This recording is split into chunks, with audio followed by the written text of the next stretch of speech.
মধ্যপ্রাচ্যের বিভিন্ন দেশে আগ্রাসনের পাশাপাশি এবার ইসরায়েলের নাগরিকদের ওপরও বল প্রয়োগ করছে নেতানিয়াহু প্রশাসন।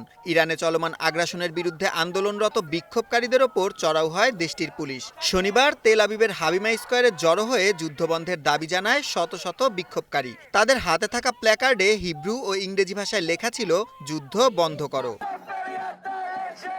চলমান পরিস্থিতিতে যে কোনো জমায়েত সর্বোচ্চ ৬০০ জনে সীমাবদ্ধ রাখার নির্দেশ দেয় ইসরায়েলের উচ্চ আদালত। কিন্তু সেনাবাহিনী এই সংখ্যা মাত্র ১৫০ জনে কমিয়ে আনার নির্দেশ দিলে তৈরি হয় জটিলতা। তবে সব বাধা উপেক্ষা করেই রাস্তায় নামেন সাধারণ মানুষ।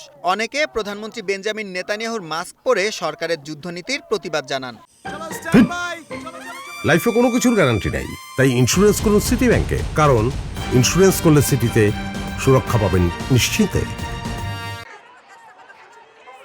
রাত বাড়ার সাথে সাথে উত্তপ্ত হয়ে ওঠে পরিস্থিতি। এক পর্যায়ে আন্দোলনকারীদের সরিয়ে দিতে মাঠে নামে অশ্বারোহী পুলিশ। পুলিশের সাথে আন্দোলনকারীদের দফায় দফায় ধস্তাধস্তি শুরু হয়। এ সময় রণক্ষেত্রে পরিণত হয় পুরো এলাকা। আন্দোলনকারীদের হঠাতে মারমুখী অবস্থানে দেখা যায় পুলিশ সদস্যদের।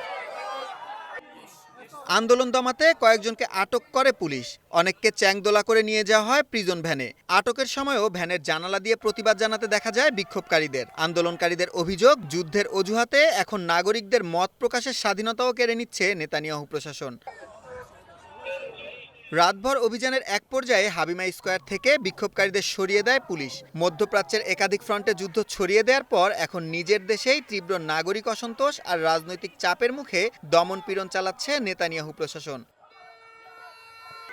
সুলাইমান সবুজ, ওয়ান ইন্টারন্যাশনাল ডেস্ক।